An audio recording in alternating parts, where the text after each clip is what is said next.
শিউলি কিচেনে আপনাদের সবাইকে স্বাগত। আশা করি সবাই ভালো আছেন। আজ আমি আপনাদের সাথে শেয়ার করব হাতে মাখা চিকেনের একটি রেসিপি। আশা করি আপনাদের ভালো লাগবে, তাই প্রথম থেকে শেষ পর্যন্ত ভিডিওটি দেখার অনুরোধ রইল। চিকেন রান্না করার জন্য আমি এখানে চিকেন আলু কেটে ধুয়ে পরিষ্কার করে নিয়েছি। এবার দিয়ে দিচ্ছি 2 রকমভাবে কেটে রাখা পেঁয়াজ, দিয়ে দিচ্ছি কয়েকটা রসুনের কোয়া, তেজপাতা, গুঁড়ো মশলা, স্বাদমতো লবণ, আদা বাটা, সরষের তেল দিয়ে খুব ভালো করে মশলাটা আলু চিকেনের সঙ্গে হাতে মাখিয়ে নিচ্ছি। মাখানো হয়ে গেছে, এরপরে সামান্য হাত ধুয়ে জল দিয়ে দিচ্ছি। এবার ঢাকনা বন্ধ করে রান্না করে নিচ্ছি।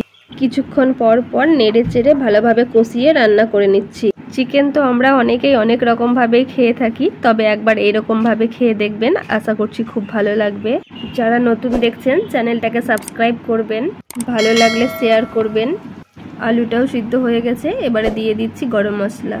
এইভাবে চিকেন রান্না করে খেতে খুব ভালো লাগে। আপনারাও এইভাবে রান্না করে খাবেন, দেখবেন খুব ভালো লাগবে। দেখতেই পাচ্ছেন চিকেন রান্না আমার হয়ে গেছে। এবার আমি এখানে সার্ভ করে নিয়েছি। আর হ্যাঁ, আপনাদের বলছি আপনারা একটা প্লিজ লাইক করুন। লাইক করলে নতুন ভিডিও বানানোর জন্য আমরা মোটিভেশন পাই। আর চ্যানেলে নতুন হলে অবশ্যই চ্যানেলটিকে সাবস্ক্রাইব করবেন। সাবস্ক্রাইব করলে আমি যখন পরবর্তী কোনো ভিডিও আপলোড করব তখন আপনাদের সামনে নোটিফিকেশনের মাধ্যমে সবার আগে পৌঁছে যাবে। আপনারা ভালো থাকুন, সুস্থ থাকুন, এভাবেই আমার পাশে থাকুন। পুরো ভিডিওটা দেখার জন্য ধন্যবাদ।